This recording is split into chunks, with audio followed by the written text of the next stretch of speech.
So I suppose we'll start with introductions when we're ready.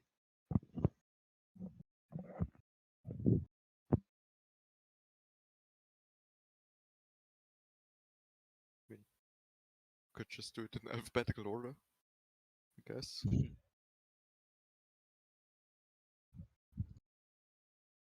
Alright, well, I suppose I'll get started then. So today we have we got a bit of an ensemble of programmers with us today. And I would like to introduce them to you.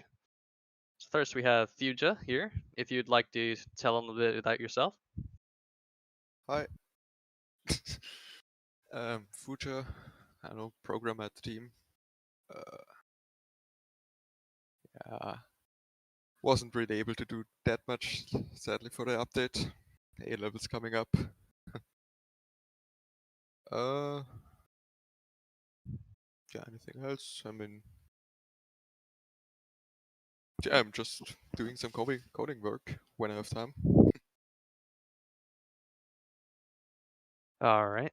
Next we Maybe. have Hiralainen, Oh, were you not done? Nah. Nothing Okay. important. Next we have our team lead programmer, Hiralainen, if you'd like to introduce yourself. I guess I can try to think of something to say. I'm Pyrläinen and I'm the lead programmer and also responsible for reviewing a bunch of code and also making of the things myself, like the Chemo Receptor. That was all me programming that, and I don't really know what to say. That's alright. Next we have Chemical, if you'd like to tell us what you've been working on lately or anything. Hello guys. Lately I've been working on some 3D clouds, just some experiments. Maybe I'll show you later about them. What I've contributed recently was some colony bug fixes that were pretty bad. So yeah, that's it. All in due Fixes of the time. bugs. Next up we have Maxonathan.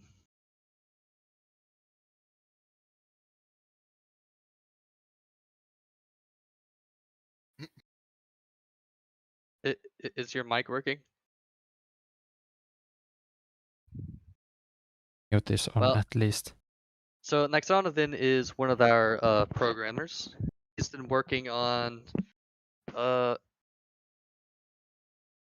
of the PRs he's been working on has been setting up the diffusion of compounds between patches or biomes in Thrive. It's pretty exciting. And then finally we have Film. I have contributed nothing since we went live on Steam, but I am still here. All in due time. And of course, there's me, the team lead game designer. I haven't really been active in the foreground, but I have been basically scribbling around, brainstorming on some concepts that haven't quite showed off to everyone yet. So you'll be seeing some results soon. And with introductions out of the way, I suppose we shall begin. Everyone probably will want to adjust the music bot volume. At least I'll do it so that people on stream will be able to hear everyone clearly.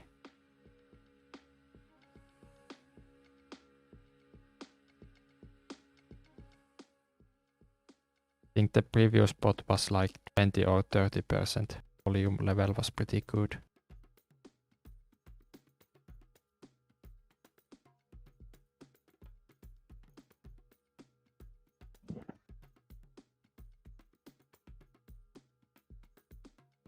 Yes, sorry, please continue. Right, so with introductions out of the way, I suppose we should talk about what we've recently implemented into the latest update. Personally, I'm very excited about the modification menu. It is a load of fun. If anyone would like to add on to that. Well, there has been some work done on the modification tab, yeah. It's something that should have been implemented a while ago. It will be very useful, especially if organelles are to have different functional and modifiable functions.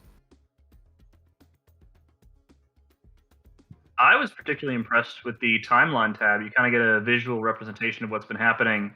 Lets you kind of see the sim side of things in a way that the fully text auto evo just really doesn't help you with.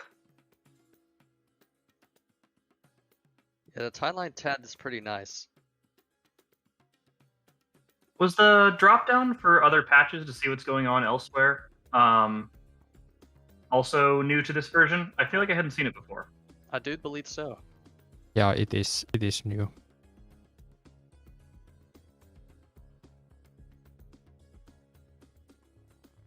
I have heard that a lot of people have been enjoying the Chemo Receptor lately.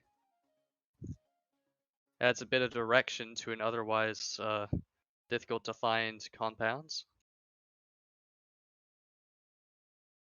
Yeah, sadly someone was able to comment that they still sometimes were unable to find anything. So I think that Interesting. shows that still the spawn system needs to be improved, but the Chemo Receptor should work around the issue pretty nicely for the most part. Apparently the Yes. bot just played that one song. It seems that the bot has indeed bailed on us. Well, Can someone ask it to join again? Sure, maybe a playlist option or something. I don't know.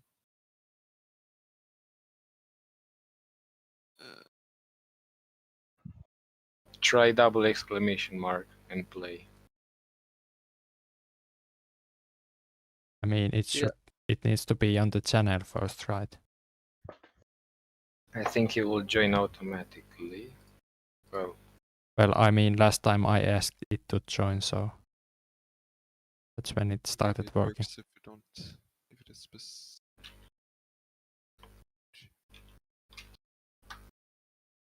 Wait, let me try something. Maybe that works. Yeah. 80 songs. there we go. So, tell me everyone, what's your anticipated feature to work on in the next update? Or should we go over the few other major bits of the release, or I mean, not 5.7. I mean, we usually start the stream by going over what was in the new release. Why not? Or did we already Chemo Receptor timeline? Those were the. Oh, and of course, there's the new crash reporting system, which I yeah. worked on. So I had to actually do some code changes for the Godot engine to add breakbatch support to it. That code wasn't approved yet and merged into Godot, so I had to do custom builds of the Godot engine for this release. But it seems, well, at least the people on Steam have been submitting a few crash reports. So at least that version seems to work fine. Yeah, there's a crash report reported just a few hours ago, as a matter of fact. So it's working. At least for Steam. I think it's a nice addition. We always had to ask for logs in the past, so maybe now things will get a little faster. Well, it's just for native code crashes, so C# exceptions are not going through the same system, but that would be pretty nice to add. So if how they- would a player go about reporting a crash? Well, when the system is working after playing Thrive, the launcher will have a new button next to the close button that says report crash. You just press that and then you get a list of the crash files that you can use to report it. Then it opens this kind of form where you can fill in some extra details if you want and then send it off. It's good to know.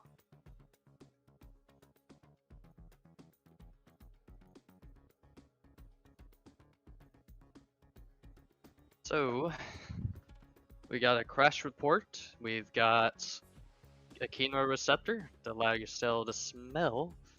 We've got a timeline tab as well as the ability to expand the graphs and all that you find in the report tab. So all in all, a large improvement to the reports in the editor phase of the game. If anyone's particularly analytically minded, that's going to be a pretty big change. Now you can cross-examine everything the Auto Eva does in even more detail and see all the flaws. I do love looking at the this is from last release, but the Auto Eva predictions help text that shows you like all the quotients for the heuristics and stuff. And like when I programmed those numbers, I did not expect them to actually be viewed, and sometimes I have to laugh at how strange things look sometimes. But hey, the more identifiable the flaws, the easier it is to know how to fix it. Or well, I wish I could say that for everything. Seems like a good life rule.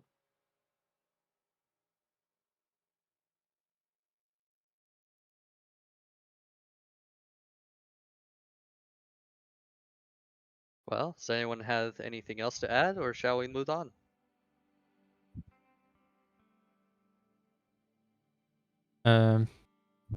I opened the patch notes and I'm looking through here. So actually one thing if people don't know yet is that if you load an older save, you need to die and respawn before the Chemo receptor actually works. And why is that? Do you know? I do. The way the player microbe is linked up to the other systems is through these named callbacks, and they don't get added when you load a save. So it would have been quite a bit of work to make it so that the save upgrade would link those up correctly. So I didn't bother with that. So, and it's only going to be for this release. So once you say the save and respawn, it will be fixed. So. And that's an easy enough process to follow through, so... Oh no, not very major.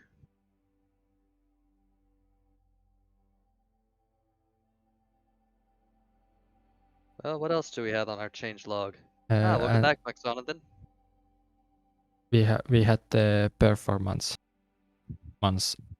things, and well, we still don't know the root cause, but game entity count has been limited again. So now it's very unlikely to get really low performance in the game.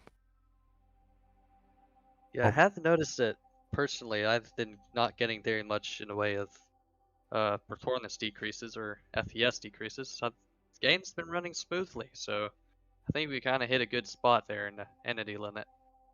Well, yeah, I basically used saves that have really ridiculous amounts of stuff, and I basically tweaked things until I my game didn't like dip below 30 FPS for more than a second every now and then. Now, I think a good question to ask here would be, how would the entity limit impact players who try to make the biggest colony they can? Yeah, it's a bit unfortunate for them. So I think the entity limiting won't actually detect the colony member.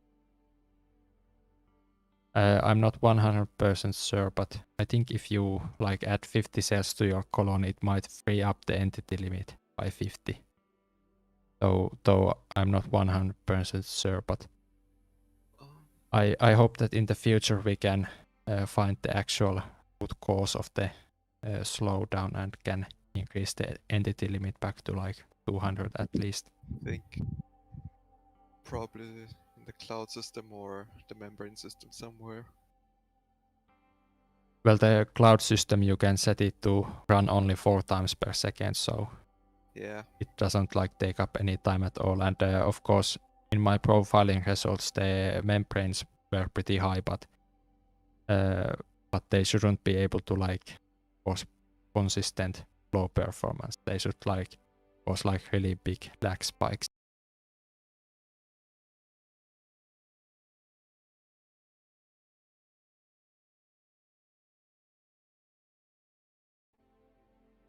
You mean the organelles shape, like dead organelle shape, or Hang on, I Rather had a primitive, so Discord crash there.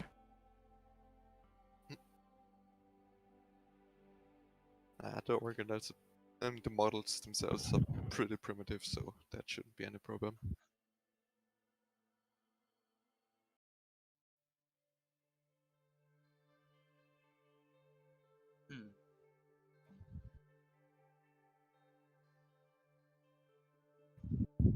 So what else is there?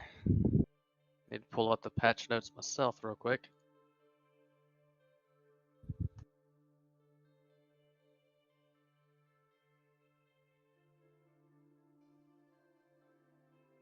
Now Discord should be on stream. I'm sorry? Yeah, I had my Discord crash once again. I think it doesn't like me streaming or something, because it only crashes when I'm streaming.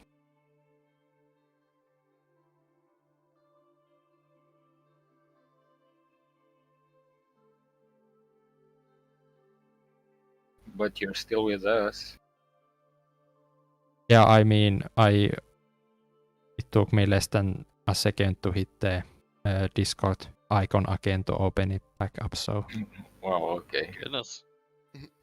it might not have shown up here that I disconnected, but It never registered.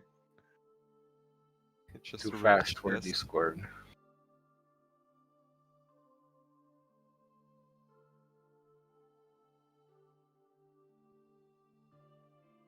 Take a breath of things. Oh, on. one actually pretty big thing was that the intro videos were pretty laggy on Windows, because Godot removed optimized playback for the WebM format. And I fixed that by re-encoding our videos in Theorem form.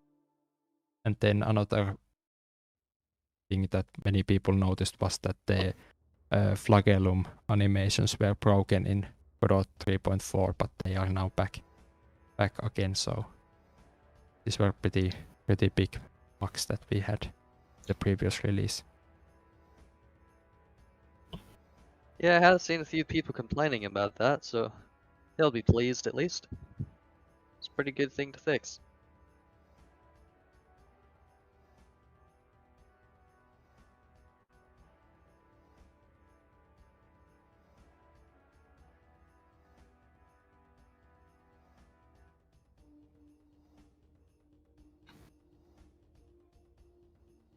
So now it sounds like we're out of things we're excited about. Mm-hmm. Shall we move on?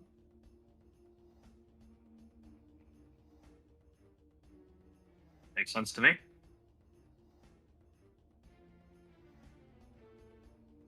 Here, Lennon.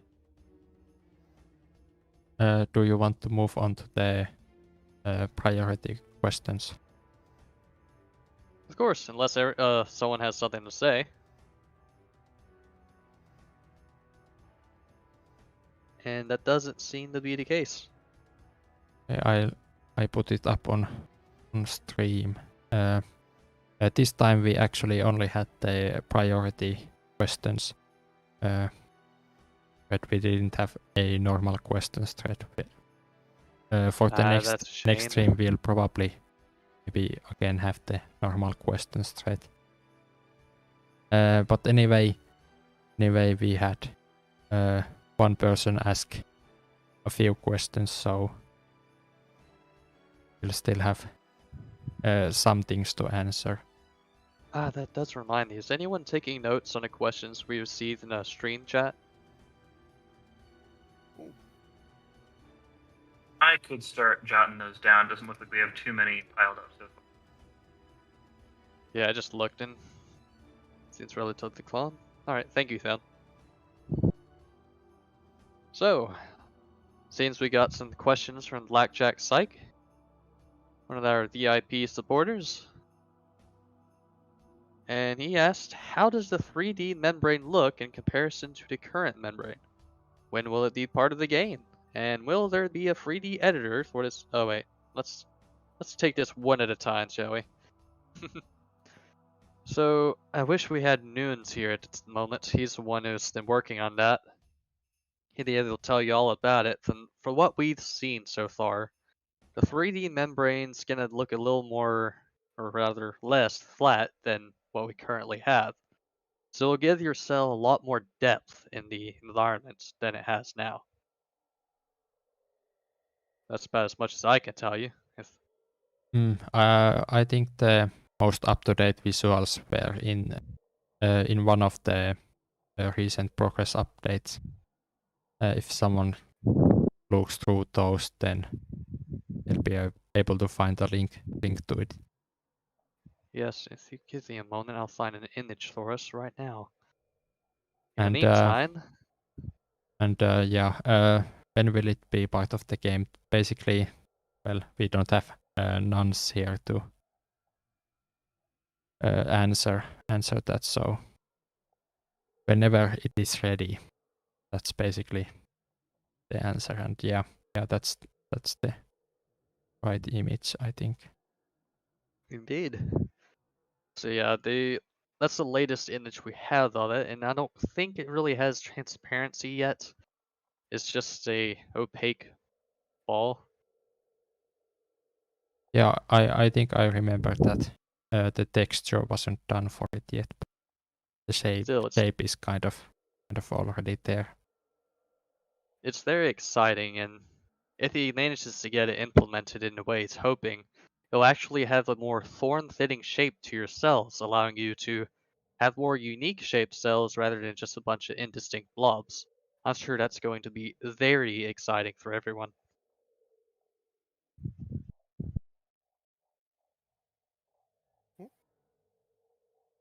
So, I suppose if there's nothing else to add to that, we should move on. When will it be part of the game? We do not know, only Nuns can tell us. Will there be a 3D editor for a cell when it's implemented? Probably not, unless we feel it's absolutely necessary. But I don't think we'll deviate from what we have now. Yeah, it would be a pretty big rework of the entire stage to move it over to like 3D. So only like the membrane shape will be 3D, and I imagine that once the game transitions to like the 3D editing in multicellular, we'll use similar code than the new membrane generation. So it will probably apply to some 3D editing, but won't be like the cell stage.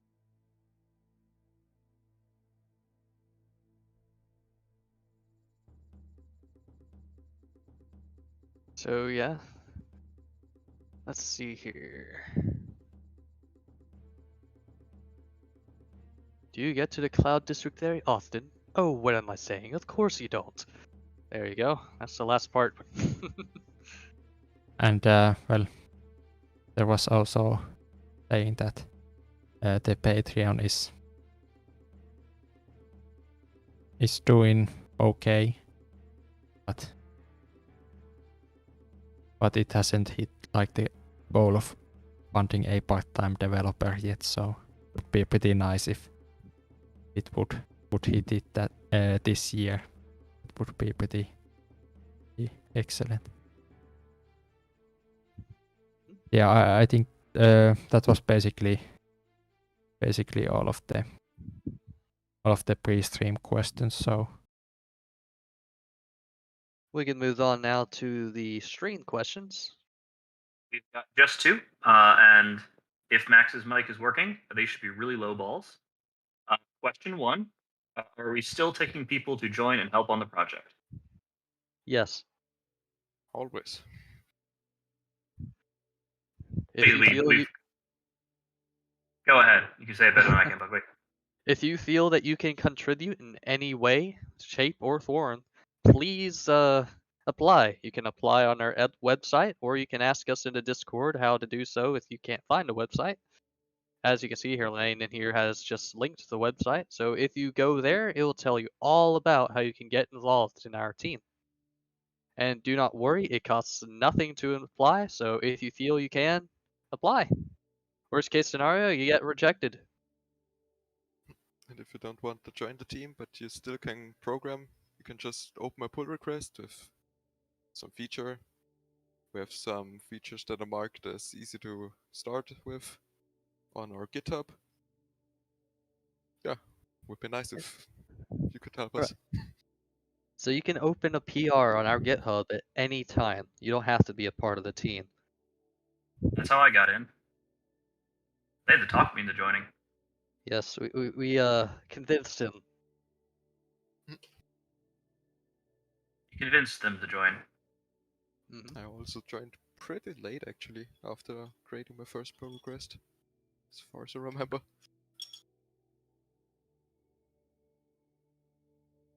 And our second question, also pretty easy, unless some new ones pop up I didn't see. Do we have any plans for living organisms to affect the environment? Like, for example, if compounds were to change due to plants in the environment?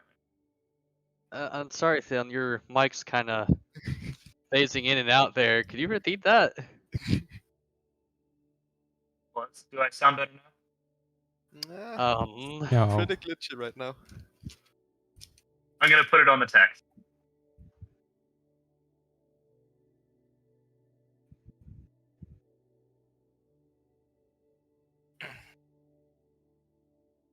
So they asked any plans to add living organisms affecting the environment, like oxygen increasing in the patch due to plants.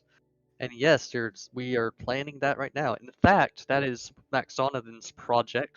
He has a PR open for that right now. Still a work in progress. You got your mic Indeed. working. Yes, I can speak finally. So I had a few issues, and I was in push to talk, but not pushing. So silly me. Sorry for that. Hello, everyone. So, yeah, this PR has been opened for quite a while now.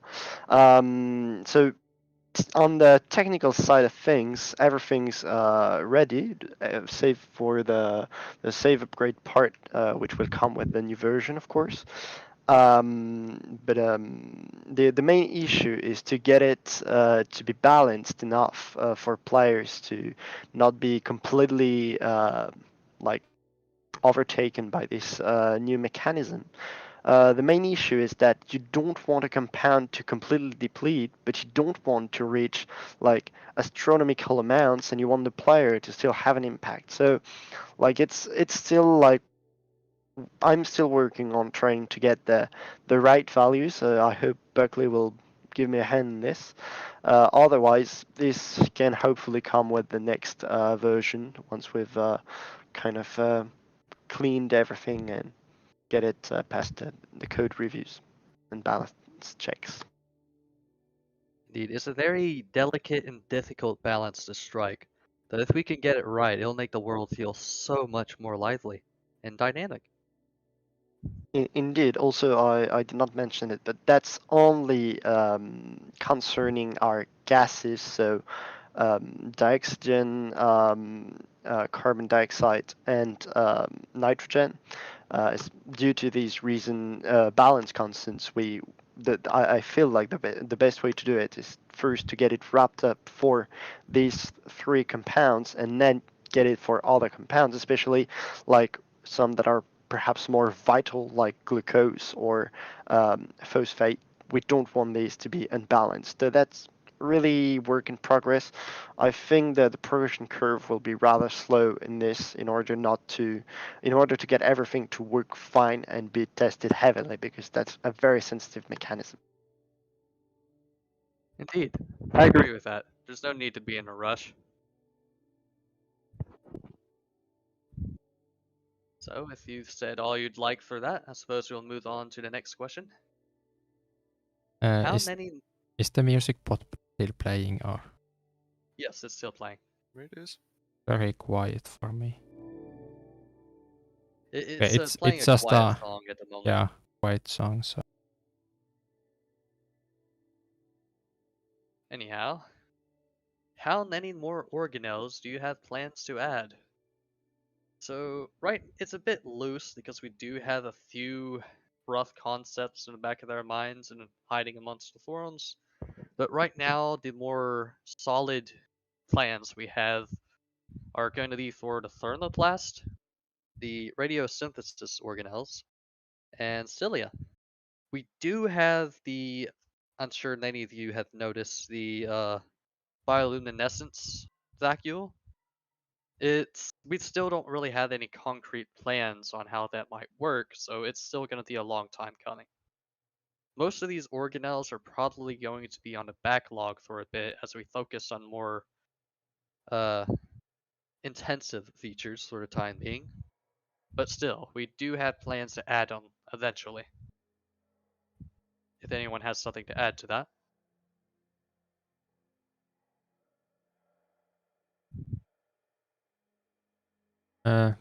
maybe I'll say something about the priority. They aren't like very high priority right now, so more work is going towards other things than trying to add a bunch of new organelles to the game. But maybe for next release, the signaling agent is actually a candidate for one that might be included. Right. Here I am forgetting that. Yeah, I've been wanting that for a while now. It would be related to the multicellular stage, in that it would help you to get other members of your species to come and join your colony, so it's easier to get past the colony size limit to move forward. So that's kind of related to the later stage prototype thing that I've been thinking about doing for a while. But I don't want to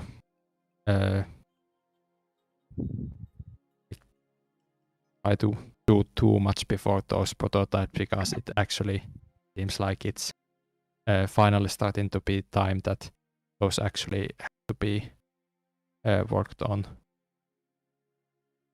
Those prototypes show people that we are progressing with the game. Right, speaking of, let's see here. So, Byron Thetrow has asked, are we out of the cell stage?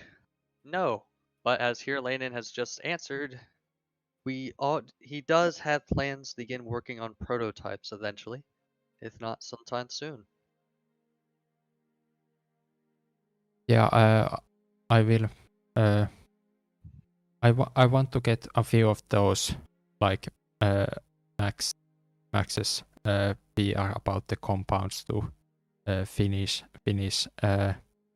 in the next week or two, so that we have plenty of time to catch bugs in the few big changes that have been waiting for a few months now before 0.5.8 would be released. So I want to get those done and a few small translation key fixed things. And then I think I'll ask the VIP patrons to pick one out of like 4 or 5 feature ideas I have for 0.5.8, which I'll do, and then immediately start working on the later stage prototypes. And multicellular stage transition from the microbe stage would be like the first thing I would work on, so I get to that point. Alright, thank you here, Landon. Moving on, Tristan Newkirk asked, why don't you let us tweak the parameters of the entity limit? We all have different systems, let us choose and bear the load. If anyone would like to answer that. It's a bit of a technical reason, because the for some reason I think, I'm not really sure, I put the entity limit into the spawn system, so it's part of a saved game right now, but it should be pretty easy to swap it to be like settings dependent. And then yeah, it would be pretty simple to hook up the settings menu to control it. But yeah, that's another thing that needs some programmer like few hours of their time, if they are pretty familiar with Drive, to make that feature and submit it as a pull request. One potential problem with that is that if you share save files and someone plays with different entity limit than you, then might be a bit wonky.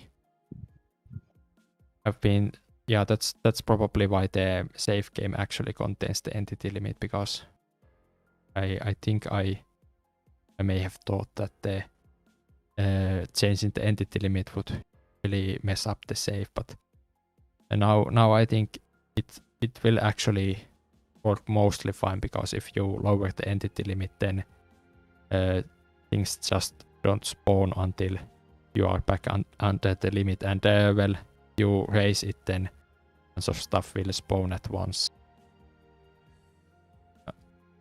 I guess now that I said that, it makes it possible to make probably some new exploits with that setting, but I'm not against adding it, but I have too many other things to try to think of those, or to make time to implement that. And also I've noticed that the entity limit actually is pretty singlet thread bound, so actually the difference in entities between the lowest end laptop and a really high power computer is not actually that huge, so I think the tweaking range would be only like about plus minus 50 or maybe something like that, so it wouldn't be actually that huge, at least right now. Alrighty. Thank you for your answer. Yeah, one Thanks. thing that I might add, just to highlight this a bit further again, like our main limitation is effectively programming manpower. So, like some PRs can take up like 1 or 2 hours for someone who's like at least a bit familiar with programming languages. And that would help us a lot, because like, as you guessed it, we just can't work on this 40 hours a week. That's just a hobby. So like any single help you can provide us with, even one single PR, that's still a lot. So just feel free to try and hop onto helping the project, perhaps getting a bit more involved or not. That's up to you, but any help is quite essentially helpful. Yeah, those are actually really good value for money, because if you consider all the fees and stuff, like doing 3 hours of programming work is like the same as buying like more than 10 copies of the game. So really helps a lot if you can do some programming and submit work to us. Yes, well said, Maxonathan. Thank you. Also, So- sorry. Go ahead. Also, I wanted to say that we also need some testers. If you don't have any coding related skills, testers are always welcome. Yeah, good testers are really valuable actually, Indeed so. because often it's me as the lead programmer doing like repetitive testing of pull requests. That's not like very good use of my time. Indeed. If we do not have anyone to test our PRs, it actually detracts from the time that we'd normally be using to code to test, which does introduce a bit of the bottleneck on our pace of building Thrive. Yeah, and that's especially going to get truer and truer over time, because the more complex the game gets, the more possible problematic interactions can happen without just noticing. So that's like balance, especially so the compound production PR is especially an issue, because like small changes can make a lot of difference between the outcomes. And so like intensive testing is going to be necessary for this one, and probably for more and more PR, as we don't want to break any existing game mechanisms. So yeah, testers are most welcome, of course, as well. That will be a huge help to us also. Yes. Thank you. Does anyone else have anything to add, or shall we move on? Alright. So, next question we got going on is, let's see. How much do you need to know in coding to join? Asked by Brian Thetro. And you do need to be at least proficient enough to understand the, what am I trying to say, formatting? Well, I layman, mean, basic syntax would be probably what the term you want to were trying to find, but maybe I'll take over trying to answer is that it's pretty difficult to tell. For accepting people, I've basically had at a level that if you can like program some relatively simple complete program or game example, then I look at that and say that yeah, you should accept. And of course, a pretty good way to know if you are good enough is that you would just pick up a easy or good first issue on our GitHub and try to solve that, and dive into the code. And even if you need help initially, I mean that isn't necessarily a bad sign. So on our community Discord, I mean there are some people who can help you get started. But you should have basic coding experience already, so that you don't waste our time. Because while I would maybe like it to be a community to get started with programming, Live isn't that right now.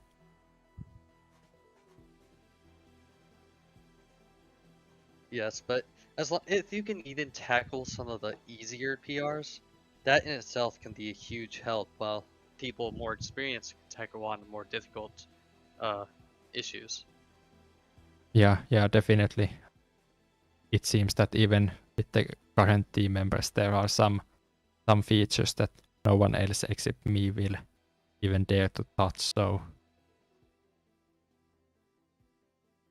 yeah, if you feel you're not, if you're inconfident on how much you can do, I say just give it a try. If you fail, you at least learn a bit.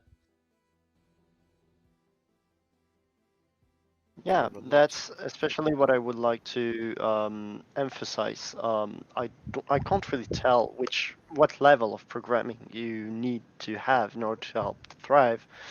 But I must say that I've learned a lot of things during my short stay in the team. So, like, you're going to learn a lot of things just by trying out, and especially having help from fellow team members. And also remember that the community Discord also has programming help channels, both for Thrive and for more generic questions about programming. So feel free to use them. Thank you, Maxonathan. Shall we move on? Alright, so let's see here. Carl Ito asked, does the AI have any use for the chemo receptor? As far as I'm aware, they don't really use it at the moment. yeah, sadly no. Hopefully, eventually, we'll be able to get on the utilize both the chemoreceptor and the binding agents. Next up, we have someone asking Paula Seidel. They asked, released 5.8. I'm guessing they're asking for the release date. Or they are asking for us to release it right now. Just There will- release the same game with 2 different version numbers. There we go. I have one difference, like maybe a single bug fix. Nah, just the version numbers are different. That's it. Bug was that the Alright. version number I was too mean- low.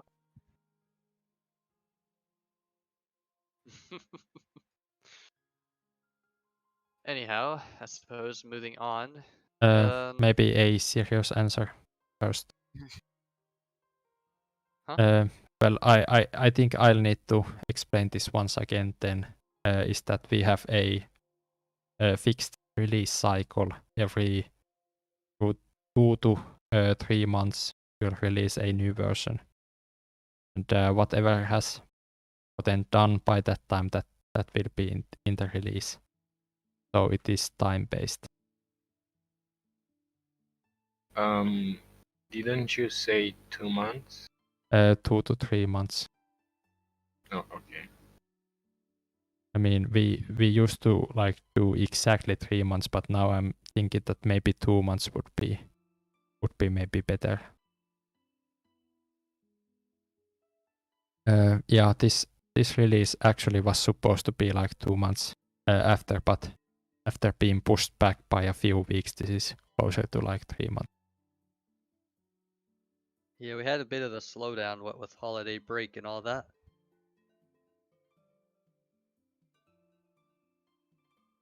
Well, shall we move on? Let's see here. So, Brian Thitro has asked, what is the coding language you're using? We're using C number for the game, and what was it we used for the launcher? C# for the game, and the launcher currently is made with web technology, so JavaScript, CSS, and HTML. But I've been a little bit thinking about that. Maybe it's time to move that over to C# as well. But that would be a pretty big project that we can't promise to do it anytime soon. I'm not going to forget that you said C number.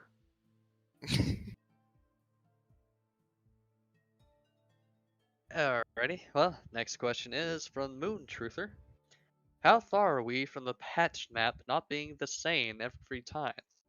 And if I do recall, we did have someone working on a generated patch map. I think it was so long ago that the situation is the same as last stream. I think Asterix was working on it. I am going to try to promise at least some progress in the patch map in the next update.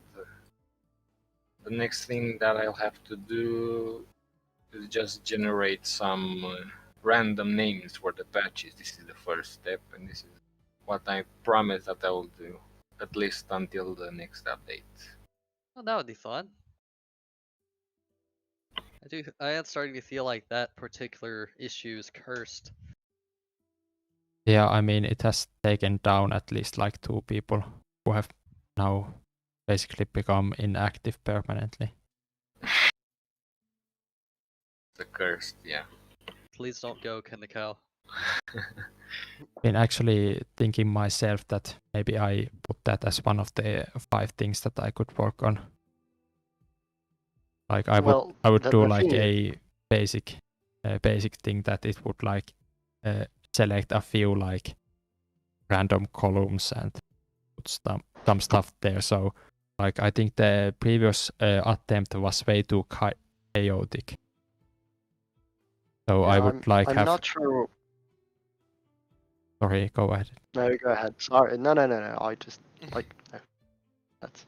So the idea would be to have like these, like maybe even like only 10 pre-made sections of the map that get linked up differently. So the map would be pretty different looking each time, and it would be pretty simple probably to make it. So it would be a pretty good bang for the buck kind of feature. At least a basic randomization of the map, but of course I guess I would still need to figure out the naming thing patches, so I guess a random place name generator is actually pretty high on the list of things that are needed. Oh, thank you for that explanation here, Elena. Oh, and Tim, would you prefer me to call it C pound? Yeah. I might prefer that over C number. All right. At least C pound sounds cool. It's not accurate, but Thrive is coded in C pound.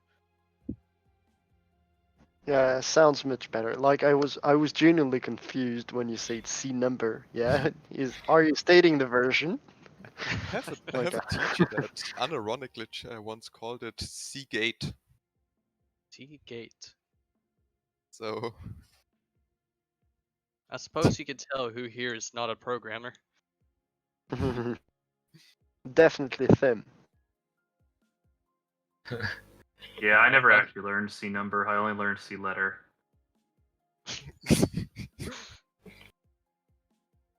All right. Well, moving on.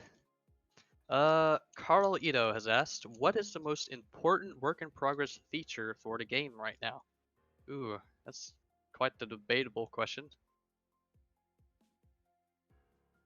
I mean, maybe I'll mention the other big ones that are in progress right now is that, and that I hope will be able to get early in the 0.5.8 development cycle are the dynamic mutation point calculation. So no longer you have to like undo, get points back. You can just put the organelle back.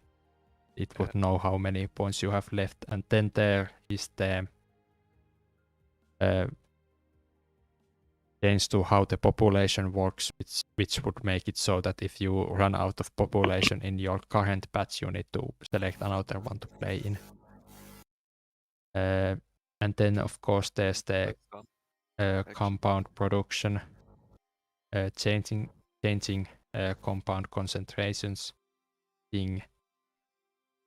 Then we have the sector spawn system, which I think it needs some more work before getting done. And then there is the one pull request about the colony members affecting the mass and speed of the colony, which is basically done, but it needs a safe upgrade step because otherwise you can exploit that to get a cell with 0 mass, and then you go very fast. All right.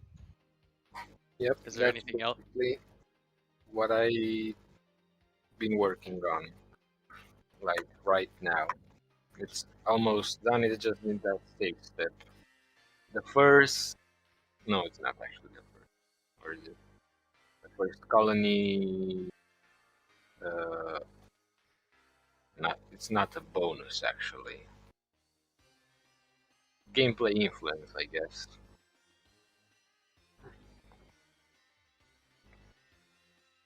Okay. Is there anything else someone would like to add? No? Alright. Well, moving on. William Kosh said, what kind of balancing is planned for the patch map? Like balance between theoretically covering the whole planet versus not having it functionally spread infinitely.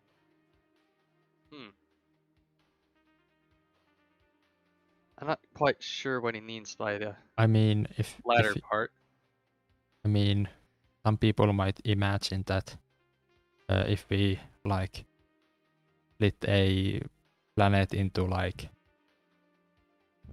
a few square kilometers to have patches, that then we'll have like really huge maps. But instead, like the idea is to like on Earth, like we would have maybe 1 or 2, maybe 3 ocean patches, and then like some coast and lake patches attached to those. So like it would be like a abstracted like view of the planet. Like it would have all of the like the features that the player will discover in like the later stages, but they would be like clumped together so much that there wouldn't be like maybe like between 20, 30, maybe maximum of 50 patches, like only. All right. I do remember one of the things that we discussed a long time ago when we were still trying to figure out how the patch map would expand. I think the idea was basically as you move through the stages, you would uncover more information on the patch map. Like the very beginning, it's just a loose congregation of biomes that you can occupy, while later on it becomes a proper map of your world, and for then you begin to uncover resources on each patch and what have you, and moving on. I'm not sure how much that holds up to our more modern plans, though. Well, I mean, I don't think that plan has been like really bunked or anything, but like it would be pretty difficult to get the random patch map working if we first need to like create all of that and then derive back the map. So I think we actually should first make the patch map random and then figure out later how we can like mesh this together that the patch map kind of looks like the planet it is supposed to represent. Right, of course. One of the biggest problems in Thrive is over-analysis before actually doing something. I just today read about the Thrive history page again, and the fan wiki mentioned Nick's new auto-evo algorithm that was started in 2019 but is still not done even after thousands of words of explanation. So we're still stuck with our current auto-evo algorithm because of that. Sentient, a community user, more recently started their own attempt at a auto evo last summer, I want to say. That seemed very impressive for a few months, faded off. Yeah, well, the issue is Auto Evo and more generally this kind of huge game mechanisms that dictate how the world evolves is that, well, they're very computationally expensive to run precisely and accurately. So we need to find the right hypotheses to make it like realistic in terms of outcomes, but not too costly for an implementation, because we can't like simulate every single cell and see how well it fares in a bunch of situations, because well, that'd be akin to playing the game like 5 times and doing so during each evolution cycle. So that would essentially mean that the play time would be very limited compared to the simulation time, which is not exactly what we aim for. So yeah, pretty tough a challenge, this one as well. Yeah, unfortunately, Fryth is not meant to be played on a quantum computer in some lab. It is a desktop game. A lot of computers are going to be in vogue by the time this game gets done. Maybe.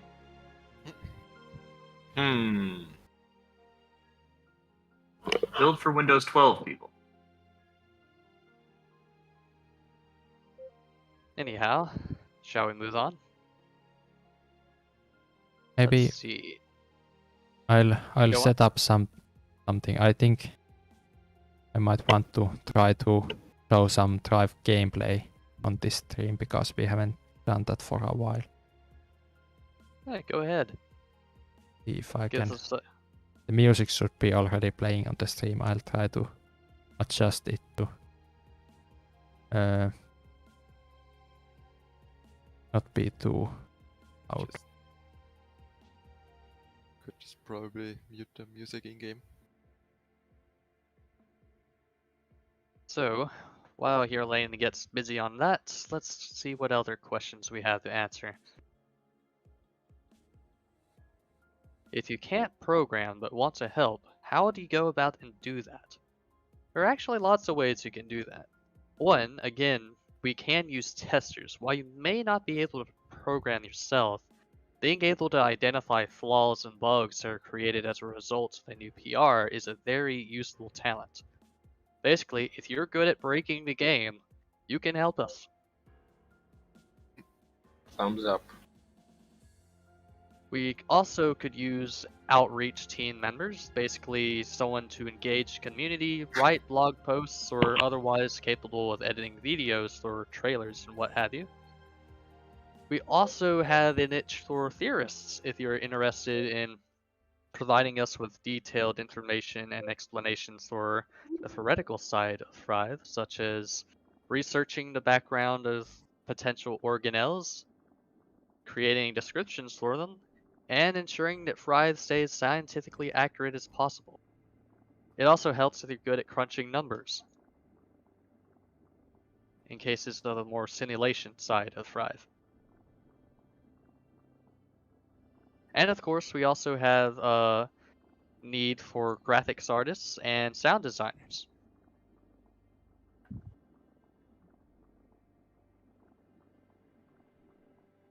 So if anyone doesn't have anything to add to that, I suppose we'll move on. Well, since you've mentioned this kind of whole help into the theory field, I've been wondering lately if we could not try to engage the community a bit more with science, like, I don't know, trying to have some, like, the main idea was like present something for, I don't know, 10, 15 minutes on the on the the association's YouTube channel, like present some game mechanism or whatever, and how we put it into a theoretical stance. But more generally, I think that it could be like science can seem hard to get in, and it may seem perhaps like it's easier to just bring a PR than bring some actual theoretical insights. Because, well, science is complicated, and I wonder if we should not try to simplify this a bit, or like the community to be able to engage it lightheartedly in a sense.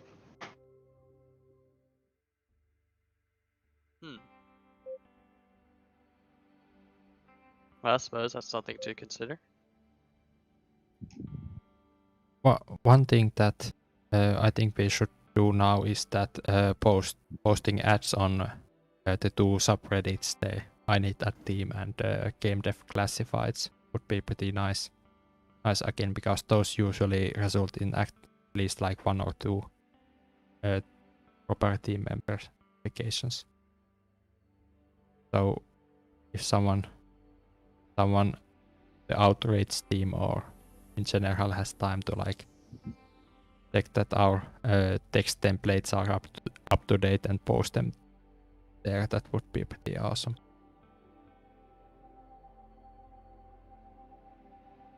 Something to keep in mind.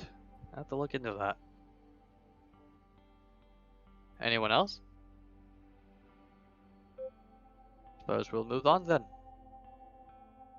So next up we have Futurology and Gamer Hub, who has asked, are almost finished the microbe stage, and when are you going to move on to next stage like aquatic or creatures stage? I do believe we've answered that a little while back. I just are- answered that today actually on Reddit. There's Oh. still a bunch of features that are not done, but as I mentioned earlier, the stage prototypes that I want to make, they will kind of push towards that direction, and so at least maybe it's pretty safe to say that this year we'll have something that you would actually call multicellular stage and not just a colony of cells sticking together. Even the most bare bones thing can be pretty exciting. I'll look forward to that. Alright, so let's see here. Next up, we have the question from William Kosh again. How cladistic is evolution at the moment? Like when you evolve, does it change all the members of your species, or does it branch off from your previous one? And that's a good question, actually. As of now, when you evolve, your species itself does stay the same, but other species do branch off from your own when you evolve sometimes. That means that while you yourself have changed as a whole, another species will be left behind that actually branched off from your evolution. That's why you might notice a lot of species actually looking like your own, because they have branched off from your own. You being the single common ancestor, or my bad, universal common ancestor in Thrive, everything is ultimately related to your species, becoming ever distant as time goes on. That has actually slightly changed now, or at least, no, it was in the previous release. I added some code to the auto-evo that all of the NPC species can also split. So you before that you usually, or at least you always got one split from your species when you went to the editor. But now actually the splits can happen from any species, and if there isn't like room for new species, then the split doesn't happen. So now in Thrive you actually less common that you always see like really similar looking species to your own, because they are more diverse now. Right. So it's not quite as simple as my explanation anymore. But still, the fundamentals remain. Let's see here. Carl Ito has asked, is the map based on our Earth, or is it a random alien planet? And I would say the, what's the word? It's based on an Earth-like planet, but it's certainly not Earth.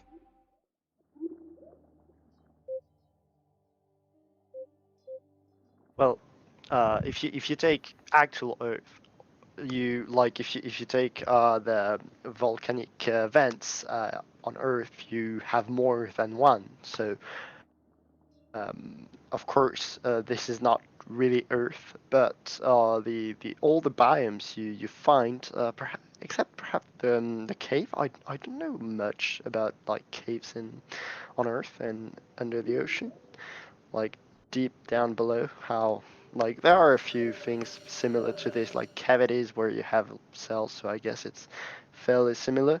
Well, all the biomes you find are actually biomes you find on Earth, but of course Earth does not have this very organization.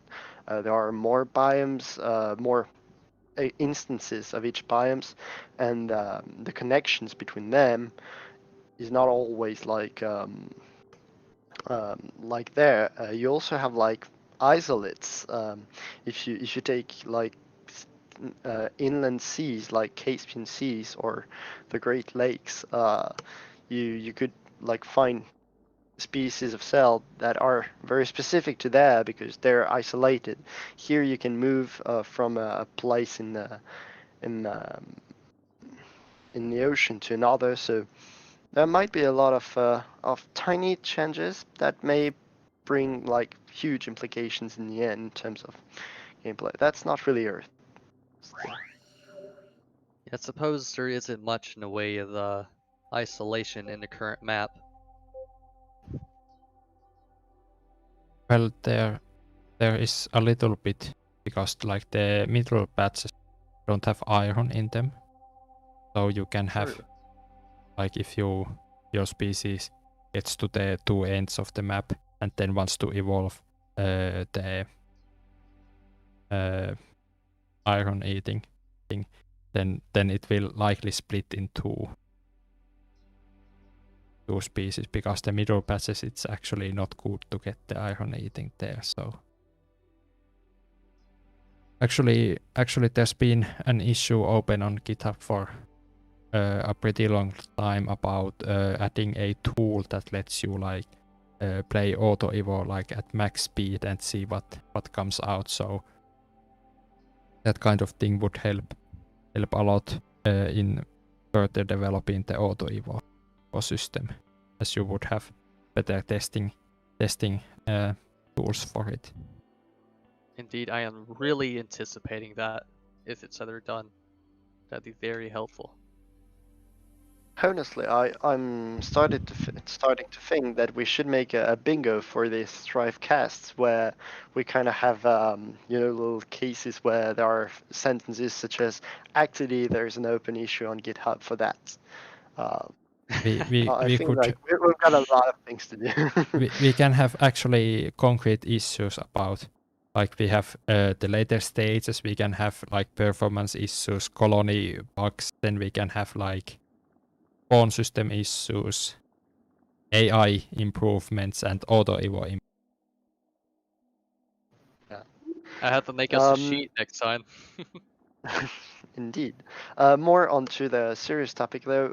I also wanted to mention that we've actually discussed a few things like back in the days about like cell migrations through precipitations. Oh, yes. So yeah, there might be a few nice things that may come out of this, but we're a bit limited by actual science. So if you ever want to embrace research, just do it. Well, you'll help us a lot. All right, shall we move on?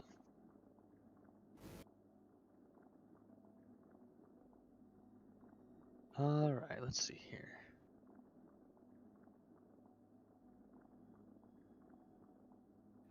Carl Ido has asked again, what will the food chain tab be used for? And, well, it's to generate a sort of food chain, but I must confess that does sound heavily complicated, what with the current looseness of the environments in Thrive. Yeah, it would end up with lines going from every species to every other one, basically. But the idea is that it would show the auto evo data regarding what species eats other species. But that's actually visible in the auto evo prediction right now. So yeah, and that would especially be helpful both for the kind of AutoEvo visualization tool, like seeing what is going on, but also for the player, like to adapt to your actual predators. Like I know there's a predator using let's say that signaling agents are kind of attracting your species, your conspecifics to some place, and so there's a predator releasing some kind of pheromone just to attract your fellow species member and just eat them. Then you could actually make changes to your design to just adapt to this very predator. So that could be helpful in letting you know which choices are important. Like, are you eaten because you're slow? Then add more flagella. Things like this. So Yes, that would be super helpful. Yeah, that also was the Auto Evo model to be more advanced, I think. Well, I guess it does take the speed of species already into account, but Simple puzzle for a new developer might be to try to make it take into account and resistance. That's a very simple change that I ever got to make. yeah, though I maybe I wouldn't recommend it as the first thing, because that's going to be pretty difficult to test. Actually, because the Auto Evo exploring tool would be like the number one way to check that does it perform well in like 50 Auto Evo runs or Right. something like that. So, but yeah, some Auto Evo changes be very good. I'm just not very much looking forward to testing them, at least if I don't get hit. Hello, John. And then we have, let's see.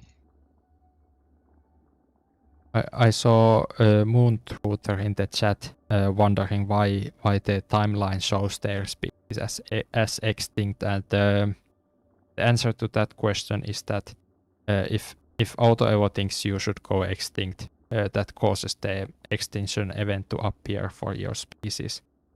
Even though currently Auto Evo cannot make you go extinct, because you always get the reproduction bonus when you get to the editor, so you always have at least 50 population.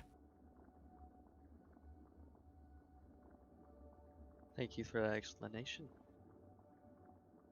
Alright, moving on, we had a question from Anon-Non-Laquaris.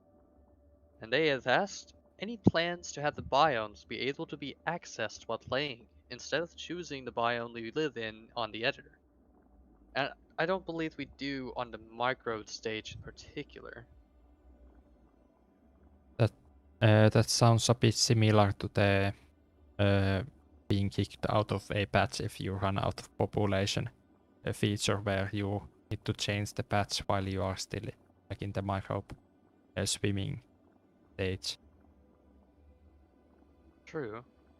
And I do wonder how well it would work if we actually allowed a player to actively switch between biomes that are inhabited by their species during play. Something to consider. Well, I mean, it would probably like mostly be to like if you go to a bad biome and then you are about to lose the game. I mean, I think that might be like the reason why people want it. So already the running out of population in that patch and when to pick somewhere else would actually already solve that specific like issue people have. True. I suppose well, being able to yeah. actively move would be unnecessary. Yeah, indeed. Especially like it's interesting because we know there are a few things similar to this in terms of multicellular species such as amphibians, who switch between like water biomes and land biomes essentially. I don't know how true it is for cells, but that would be certainly interesting to consider. Now the issue with this is that patches are considered like uniform kind of zones. And the thing is, if you make a link between two uniform zones, then the place in the middle of the two zones is kind of mixing their characteristics, and so it's no longer uniform with the rest of the zone. So like if you essentially have a hot biome and a cold biome close to one another, then the zone in the middle will be like just warm, and that would not be in line with the rest of the biome. So that would be kind of a strong shift from the current biome implementation and spirit.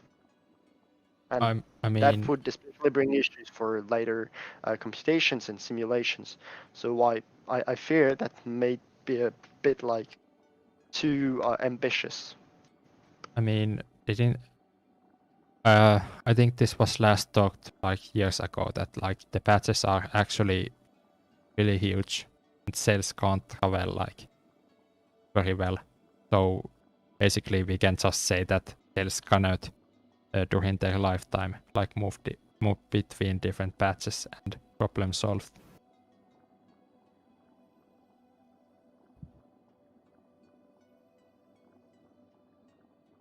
All right, well, we haven't gotten any new questions so far.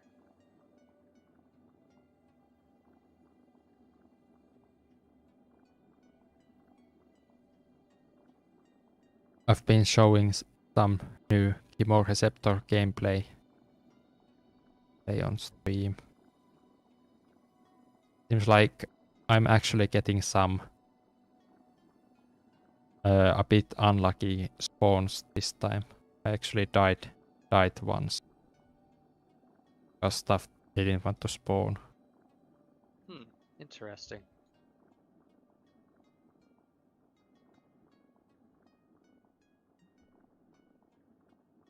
We do have that PR about the what was it? We do have a spawn system rework in the works. Yeah, the sector thing. Yeah, sector based. Yes. Yeah, it also like added some kind of like entity unloading system and stuff like that, which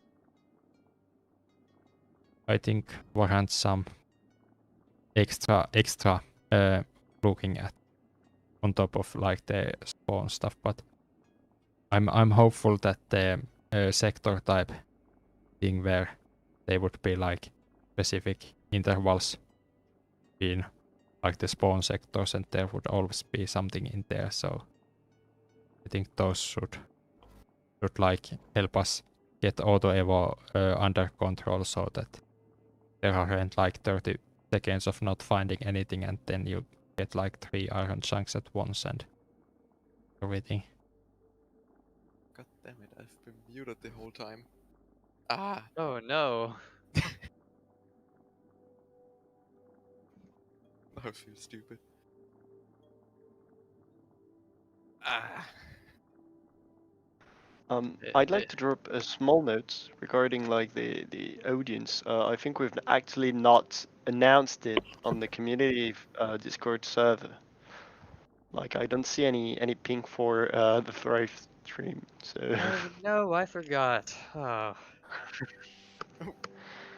I did mention 30 minutes ago. Oh, but as yeah, usually but that was someone early on in the stream pings everyone, so I mean I would have to like type on stream, so I don't do it. Yes, I usually announce it in the Discord every time we do it. I forgot. So we're a smaller group now then? Oh, we've got a question. No, oh, spawning and no, that was the Moon Truther. That was we answered it already. Well, while we're at it, I may mention just a thing that's like food for future thought.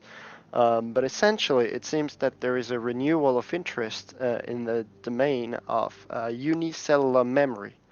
So, fairly quickly, memory nowadays in science is considered through Hebbian learning, which means that essentially you've got neurons, and neurons fire together, and so they wire together, they strengthen their connections, and that's how you learn. That's basically the model going on, and that of course requires a neural system. This is something that is like getting challenged. There has been like work in the 1960s about this, and it has been pretty much like left aside for the synaptic part of it. But actually, there is a renewal of interest in the possibility of learning through changes to the cell during its own life. So that may be something that we may be interested in implementing to thrive. Of course, that's a field that is heavily uncharted, especially for this video game purpose. So that may not be for tomorrow, but yeah, well, we may eventually find a way to integrate this into the game and make a great game mechanics from this. It's certainly something to keep our eye on. I have to look into that when I get the chance.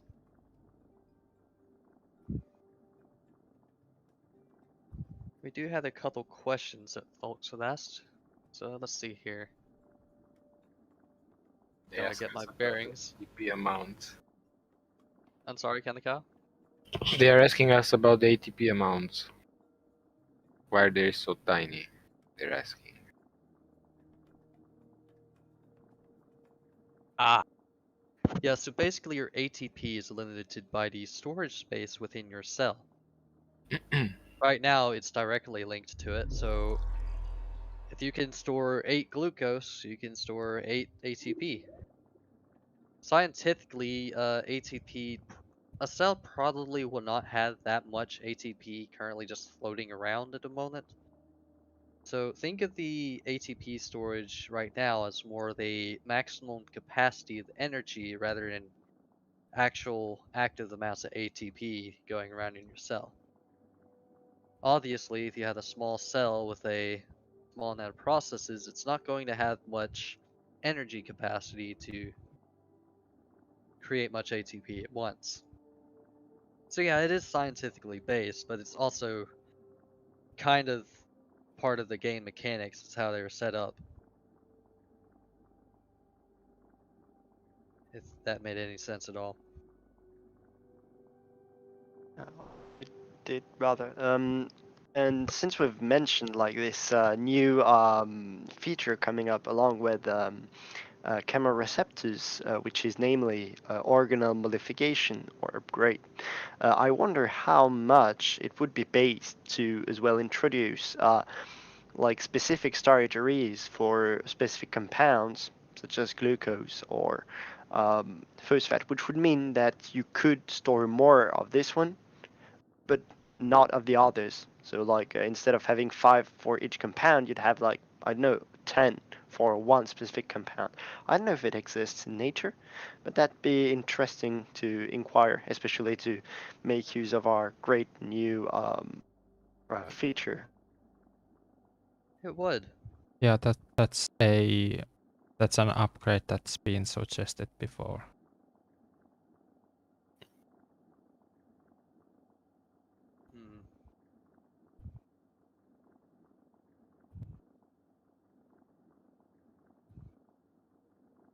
Let's see, Brian Thitro has asked, if a big game company offered to buy your game and give you more people, would you take the deal?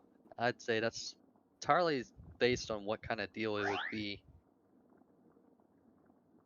And also, I'm sure a lot of people would actually have something to say about us selling out to a game company. It would be a bit Still of open source code? Huh? Does Revolutionary Games have the right to sell Thrive? That's a good question.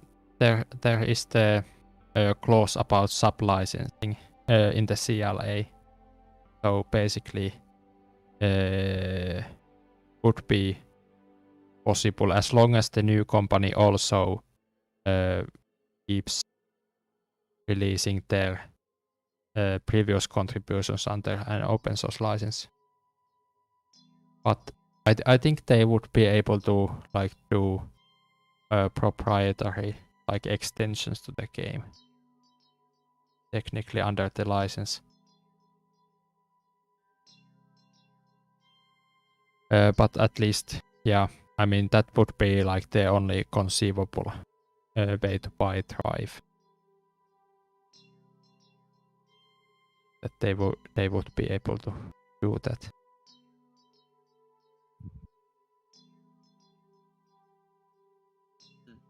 as the CLAs are like granting the license to an association. An association is an legal entity that actually cannot be sold. It can only have real people as members, have voting rights.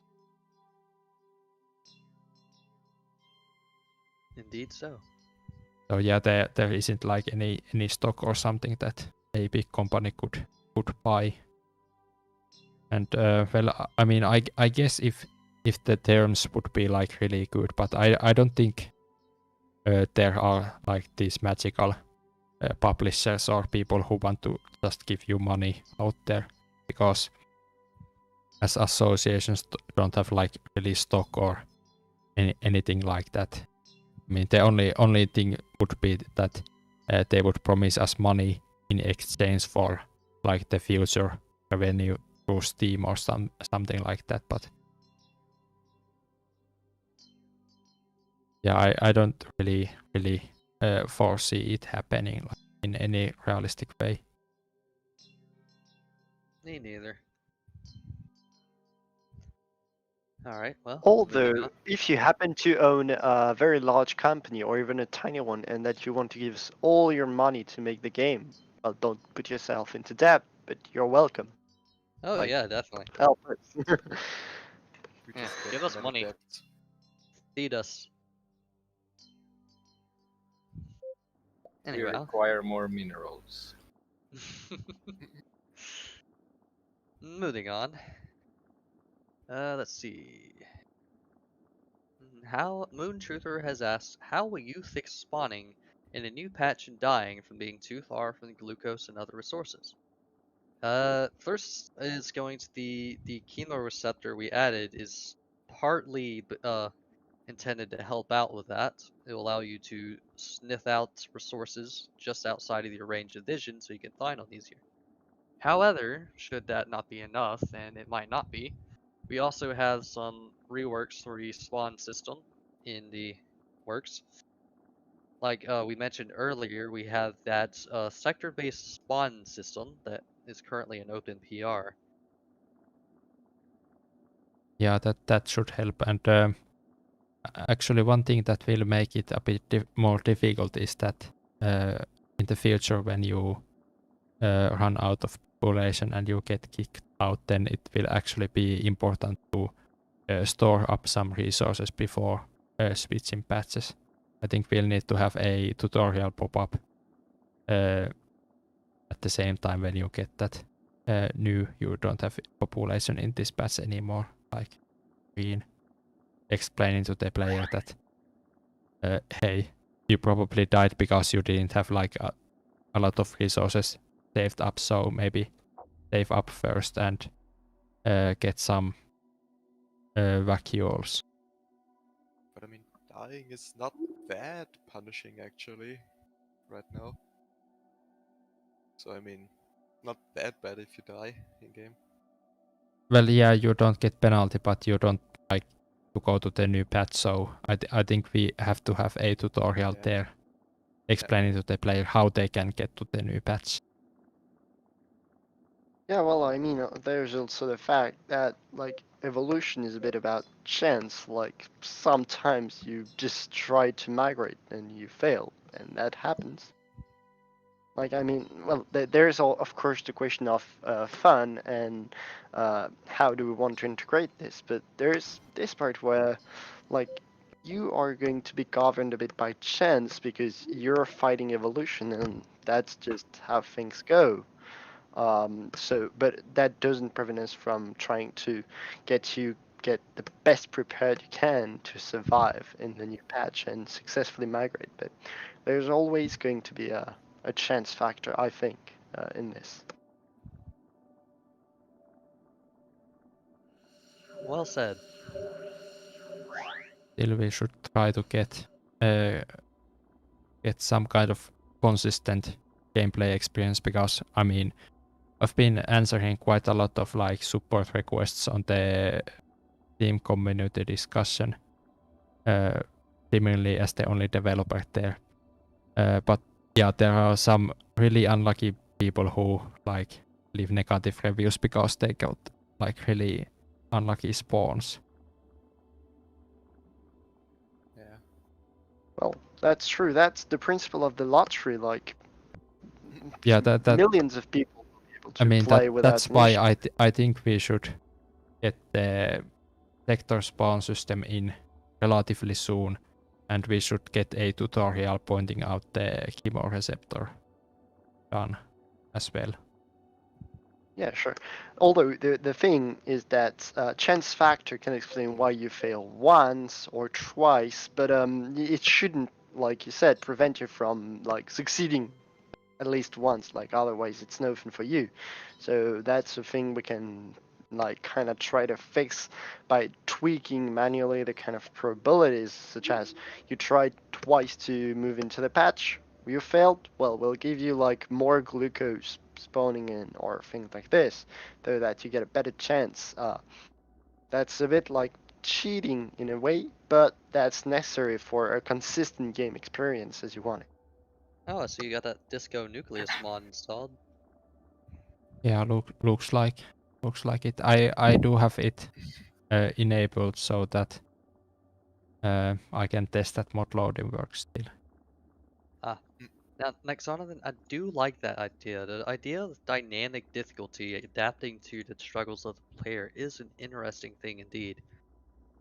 Someone also, I think on the Steam discussion, said that why don't we have like better predators? So I think they also like wanted some code that checks if there aren't like any good predators against the player, it will make them appear.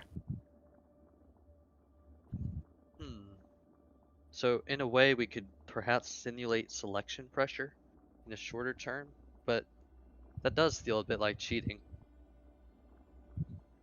Yeah, that is kind of a line that we haven't like crossed yet, is that the game like doesn't realize or like know what the player is doing and then try to like make the intended gameplay experience happen by like overriding the automatic evolution or like the random Yeah, well, mutations.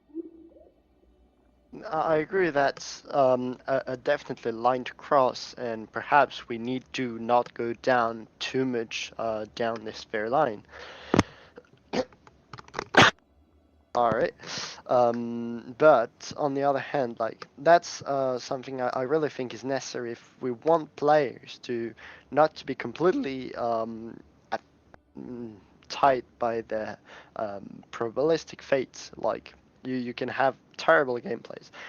If anything, we could kind of add a game setting where you would have no such help and experience true evolution, although that means that you may very well just go extinct because, hey, come, there's just a meteorite that fell down your planet and you just went extinct. So that things can theoretically happen. Now, the idea of dynamic difficulty is something that is very, very present in today's video game industry. Like many big games actually have such hidden phenomena where like if there's you have to cross, like I know there's a wall going to crumble and you have to climb it up as before it does.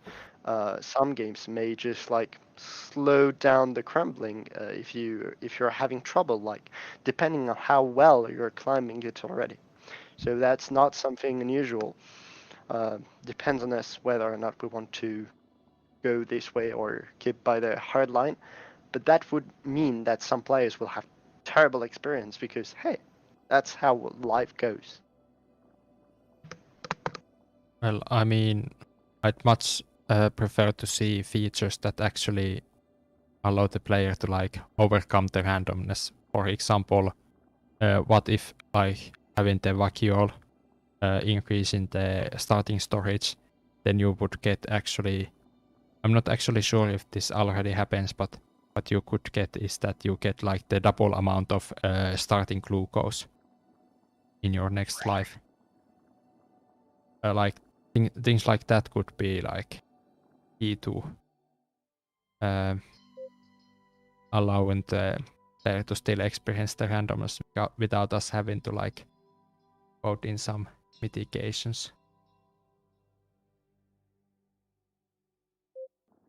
Yeah, no, I think we should just like simplify things and keep most of it like random. But yeah, give it a little thumbs up for the player. We could even be a bit like more discreet, so like not that visible when doing this. Just like I know, like you have a multiplication for your compound consumption, and you just like the more you die.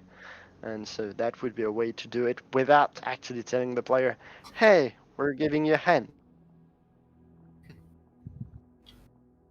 I mean, another thing would be to add difficulty settings, but I haven't like prioritized working on that because poor Buckley would have to balance the game 3 times.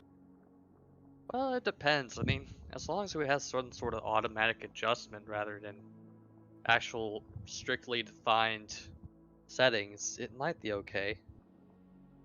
Well, maybe if we just have like production multipliers or things like that, but I'm not sure if Yeah, well, that is enough to make the different difficulties actually work. I mean, we could have a yeah, slider well, that adjusts like the aggression of AI cells and all that.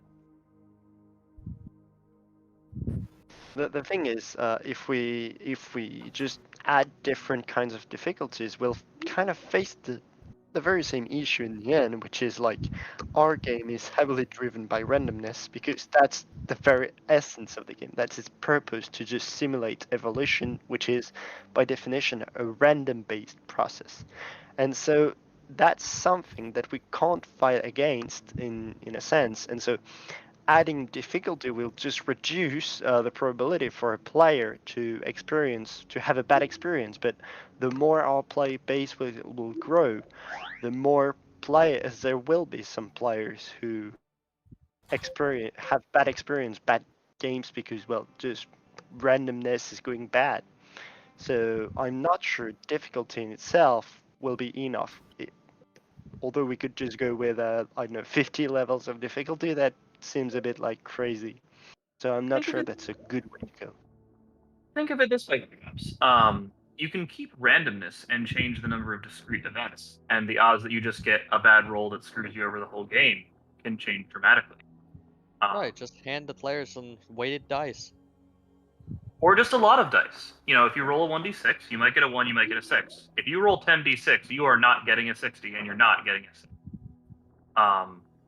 I still feel that the game a lot relies on finding compound clouds so much bigger than you, but many screens away. Chemo Receptor is the solution to them being many screens away.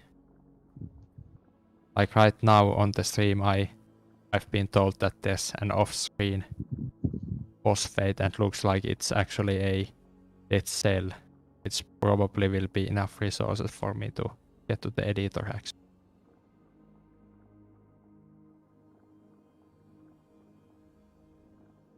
Well, shall we move on? I would like to discuss difficulty settings sometime. Let's see.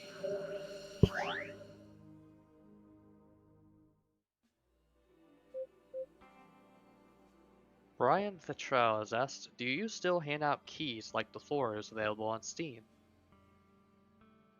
And we haven't really had any requests from like journalists or something for keys. That was the only time we really handed them out.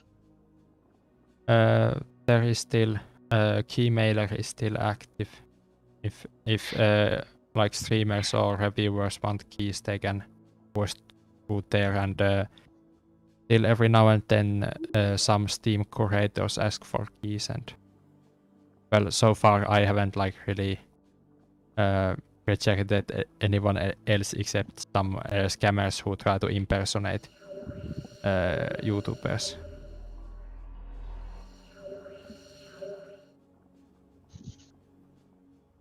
Right. But in general, like we haven't handed out any keys.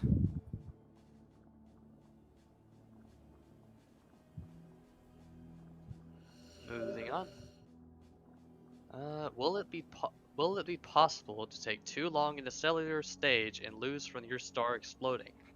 We want to make it so, but as a difficulty option.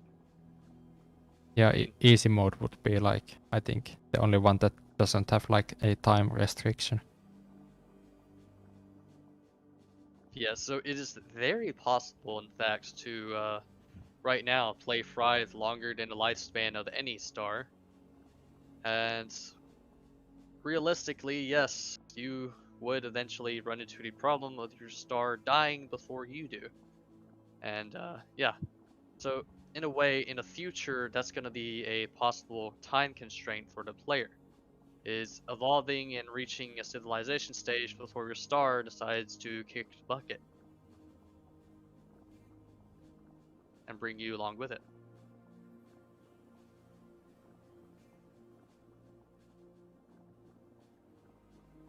Alright, now we have Murky, who has asked, if you have metabolisms and cytoplasm, but the metabolisms can support both the cell movement and osmoregulation, will the metabolisms have priority over the cytoplasm for ATP production?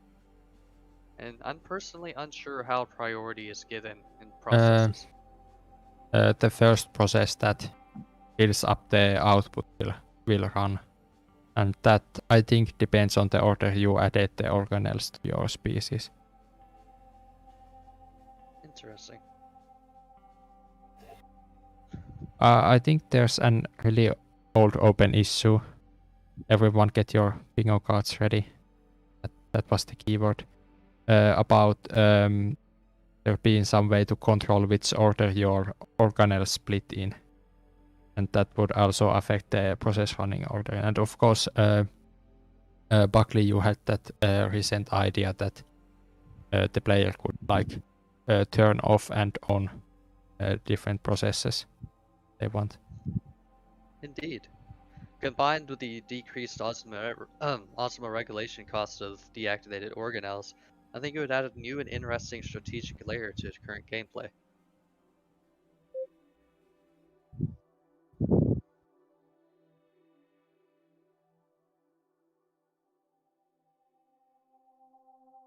Alright. Let's see here.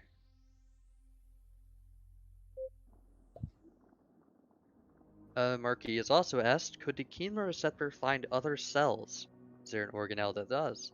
And as of now, no, it cannot, but I do believe we do intend for it to be able to track cells in the future. That is kind of planned feature actually. Let me check on GitHub, is that an open issue? Regardless, if you can smell compounds, you should be able to smell bags of compounds. Actually, there isn't one, so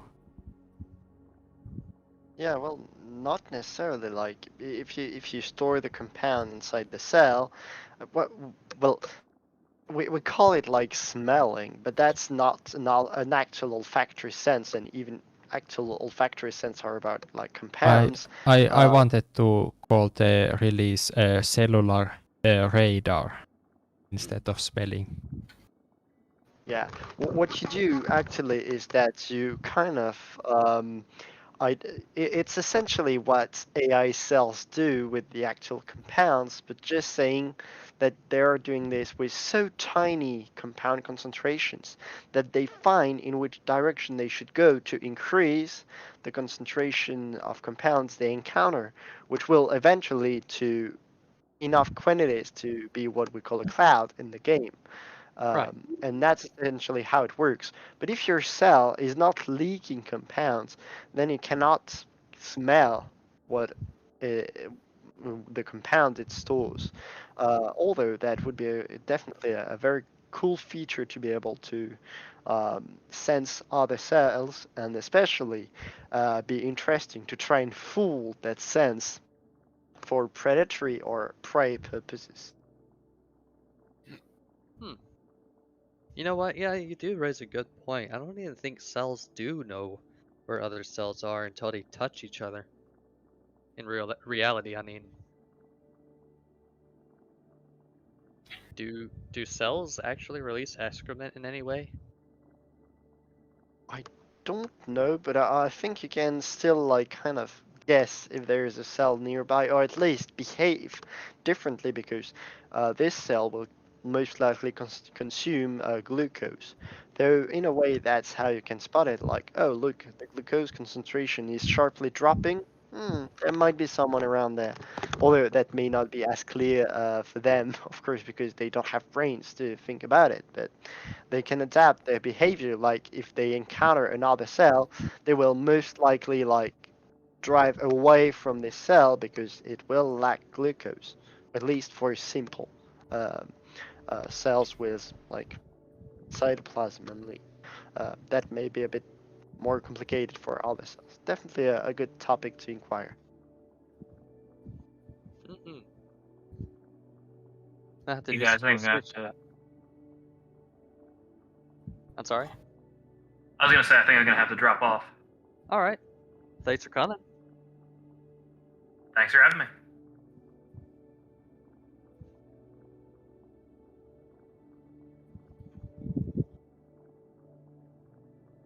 Well, I suppose if we continue. Let's see. YED has asked if we could increase the thickness of the chemoreceptor lines. Yeah, I'm actually writing an issue on GitHub right now. I did put a to-do comment in the code for this, because right now it uses the Godot line drawing. So basically it tells the graphics card to draw a line from here to here, and you cannot actually tell it to make it thicker. So we actually need to redo the line drawing with a 3D line to get We can some draw thickness multiple on lines it. next to each other. I'm sorry? We can draw multiple lines next to each other. You don't actually. No. Actually, the OpenGL line drawing, actually, the pixel size is actually always 1 pixel. So you would have to like really tough calculations to do to position the lines correctly, so that it results in multiple pixels. You know, now that you actually say that, I have been considering the possibility of, instead of using lines, we could instead use something like a sort of, how Like a can I little describe arrow. this?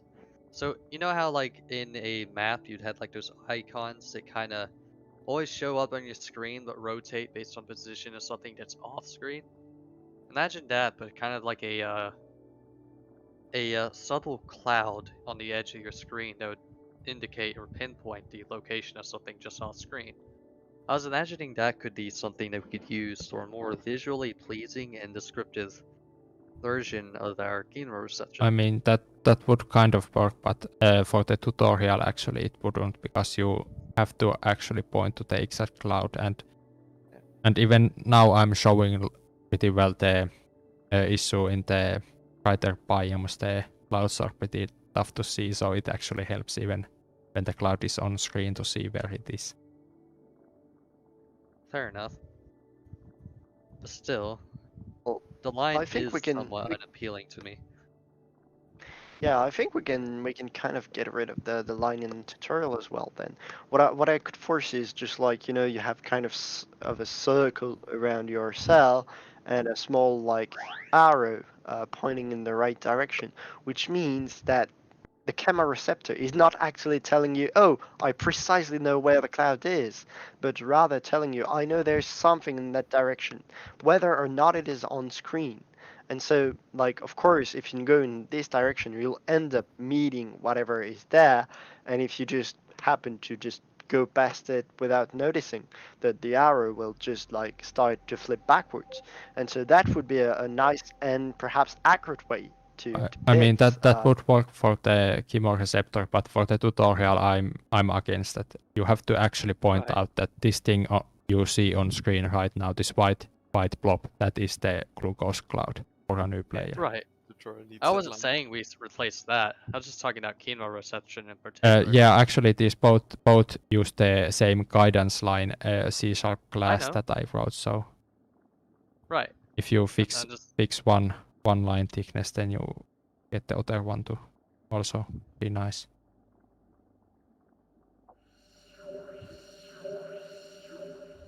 I think there was someone saying, why are we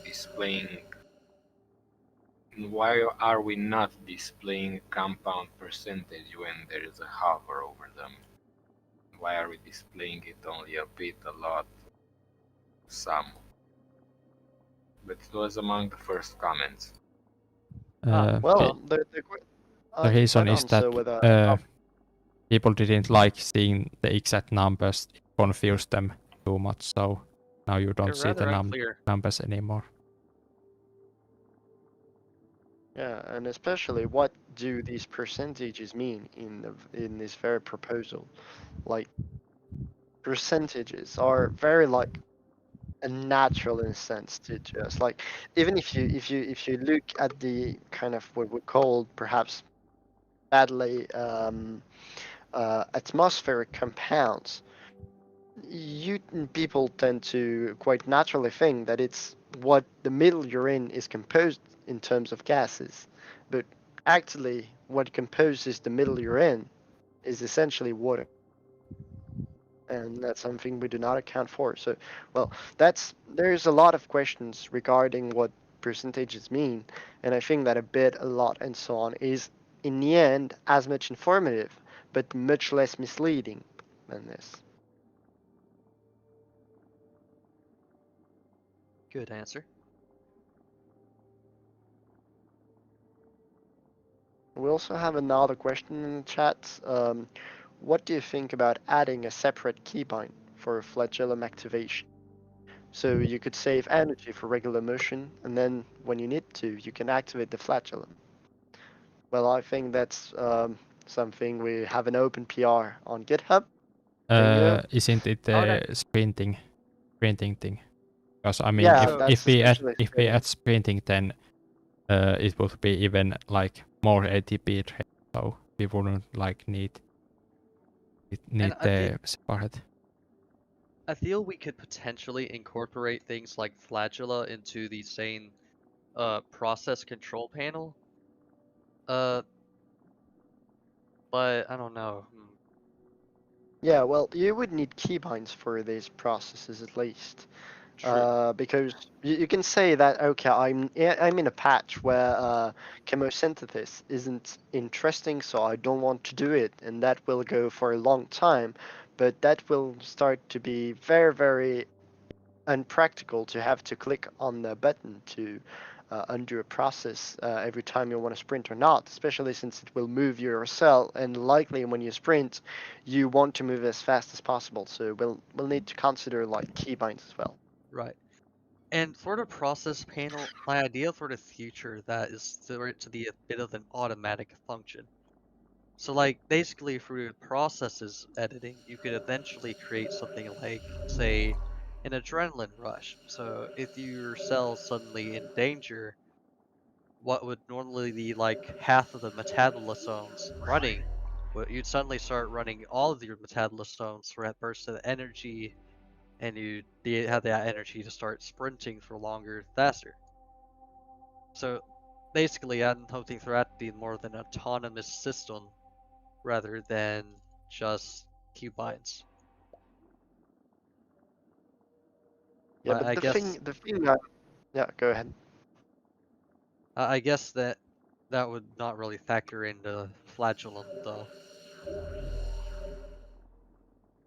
Yeah, well, the thing that I'm a bit wary of is that you called it an autonomous system. That's actually fairly true. That's what we may call like the autonomous nervous system, which is like essentially what um, vertebrates use, or even like that's essentially a feature that we want for the aware stage. And so Ah, yes. giving out these mechanisms may be a bit a tad too early. We've been discussing this, especially with you, Buckley, about like adding some progressive unlock of um, process control, such as the nucleus giving you the ability to control if a specific organelle is active or not. And perhaps that we should add that key bytes should not be available before a specific stage, so that you cannot, like, if that's a bit like I know, like you've got a power plant, you can't just launch it by clicking something. You need to leave it some times to kind of warm up and be ready. So that may be for a future time. But I feel like overall that's something we should consider, but perhaps on the long run, like giving a smooth progression over finer Sure. control of the process. Yeah, I suppose setting up the autonomous thing would be something we could say for when you have the nervous system. And for now, just have the you just have to do it yourself as an individual cell for now. As in, like, just process panel. Okay, go ahead and turn on my metabolisms.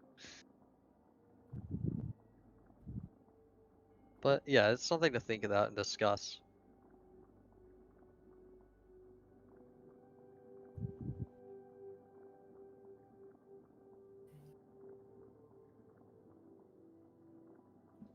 Some species just evolved spikes. Now I'm in trouble. And they have toxins as well. Sounds like you gotta get your toxin game on. Start shooting back. That does remind me, I have on my to-do list, I need to revisit the membranes and see if I can figure out a way to differentiate them more and make them a bit more interesting. Because right now it's just very underwhelming.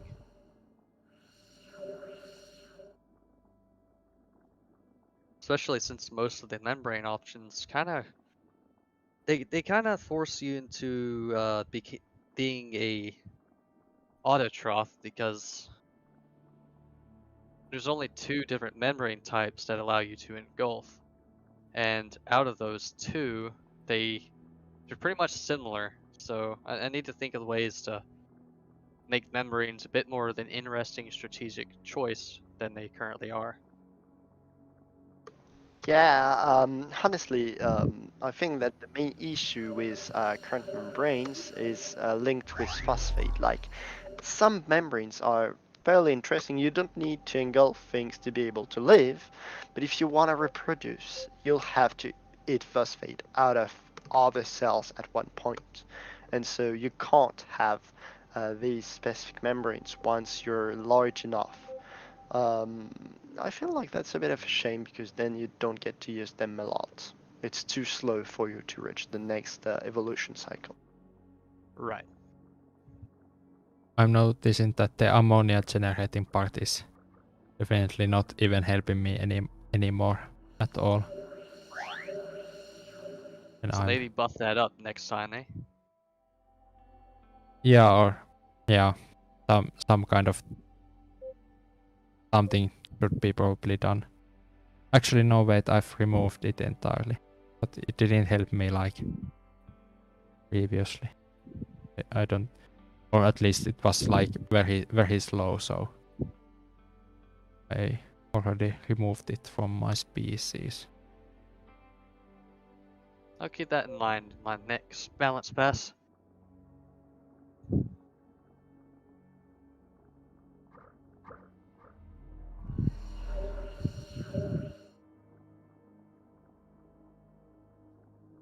See if I can fight this spiky thing now with my own spike.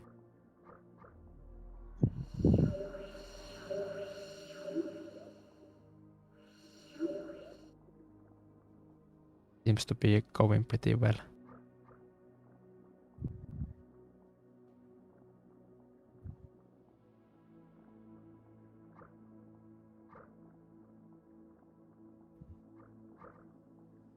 Looking I groovy. see someone. Yeah, I see someone asking for the GitHub link in the chat. I can't post in the chat, but Okay, hang on. Ah, I think surely I'm someone can confirm I'm the The link? I'm about to win the game. Yes, there we go. I have thrived now. Yeah. So I think that's especially a nice way to finish because like we don't have any much more question and interesting suggestion for a possible growing icon to expose compound proximity for chemoreceptors, but that's like food for thought for another day. Otherwise, yeah, I think we've rather covered a lot I'm of subjects. I'm And it's, posting the link now. You know, you may hate me for this, but whenever I look at the chemoreceptor, at a glance, it kind of looks like those cell eyes, like those little googly eyes on a stalk.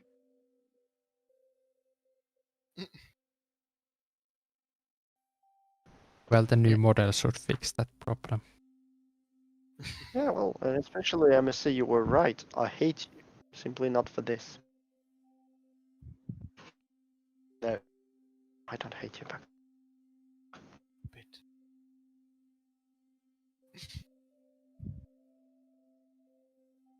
Well, I guess we are now ready to end the stream. All right. Stream now. 2 hours and 6 minutes in. Thank you for coming, everyone. Yep, it was once again pretty good stream. Maybe viewer count was still pretty low, but Sorry. That happens maybe every maybe time. the summer is better time to have streams anyway. So Well, I think that promoting them on Discord is especially helpful. well, I mean, yeah, I guess yes. That's Our little what we did secret not. stream. Yeah. Well, Well, yeah, let's say bye and I'll end the stream. Goodbye, everyone. Goodbye. Thanks for coming. Bye.